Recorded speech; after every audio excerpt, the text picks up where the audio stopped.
All right, it's day 30, and I'm excited to come back for part 2 from yesterday. The second thing that God showed me at the beginning of the year, the first one was yesterday's video, to dream big, that I was dreaming too small.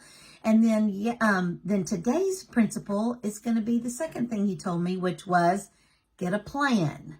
Get a plan. Okay, now first let me tell you, if you haven't established any goals or dreams, or you don't have anything you're moving toward, that would be your first step, okay? We talked yesterday how Habakkuk 2:2 says, write down your vision, make it plain. So find you some goals and dreams that you want to move toward, then write them down, make them plain. Dream big. Don't let anything be a limit for you. Dream big. And then today's principle is get a plan, because James 2:26 tells us that faith without works or without action is dead. So as we were talking yesterday that we should dream big dreams that require big steps of faith, so that they're so big that we have to rely on God to see them manifest. So I settled into the second thing he told me, get a plan. And I thought, well, that makes perfectly good sense, because honestly, how am I going to move toward the things on my vision board if I don't have a plan of action to take? I mean, for example, being debt free is number 1 on my list. Being at a certain weight and losing weight is number 3 on my list. And so while I would love to walk into my backyard and pull money off of a money tree, and while I know God owns the cattle on 1,000 hills and he can do anything he wants at any time, I have to know that he expects me to do my part. And that I'm a tither. That was one of our principles. I sow and you reap what you sow. What other things can I do? Those are 2 important things for me on my plan, but I'm already doing those. What's another thing? I can set money back from, I can not spend it on coffee or out to eat, and I can set it back and I can save more. I can apply it to my debt. I want to become debt free, so I can just get serious, and every little bit of extra income I have, I can put on my debt.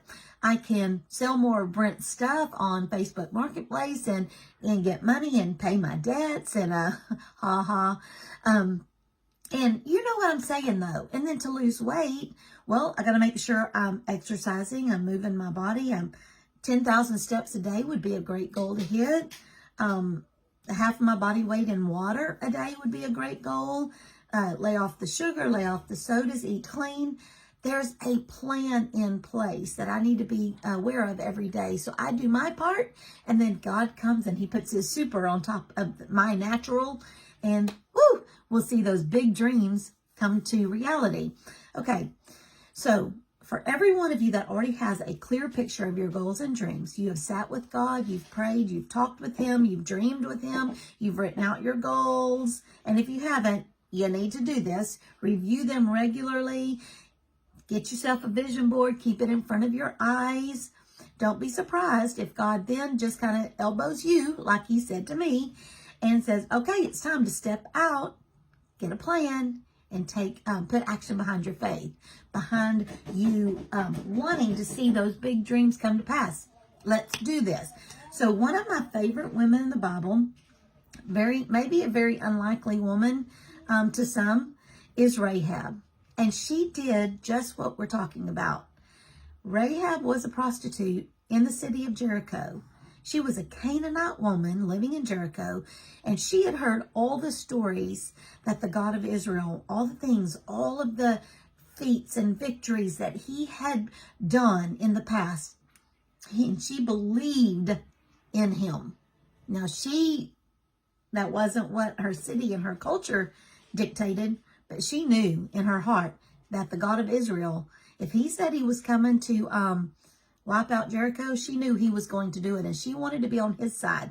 She had Hebrews 11:1 kind of faith, that she had heard of the things that had happened, and she believed in something she didn't even know or see at the time. And it did flesh out in a good way for her. She declared her faith in the God of Israel.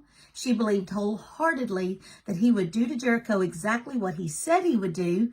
So she put action behind her faith. And when the spies came to the city of Jericho, she took a big risk and she hid them. She went against culture. It could have cost her her life. This step was so big, it could have cost her her life. She risked everything. She risked her family. Her family was with her. But in turn, she gained everything. She gained everything because she took that big, giant step of faith. She gained freedom. She gained protection. She gained her life and the life for her family. She gained her husband because one of the spies that came that she hid, she ended up marrying him. She became his wife, and she then was now in the group labeled the Children of Israel. She was part of them. The very God that she so wholeheartedly believed in, she was in the direct bloodline for Jesus. Wow. She gained a place in the bloodline of Jesus.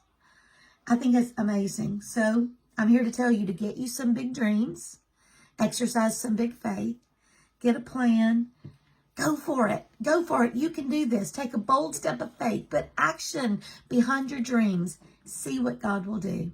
Hey, I look forward to seeing you tomorrow for our final day of this challenge.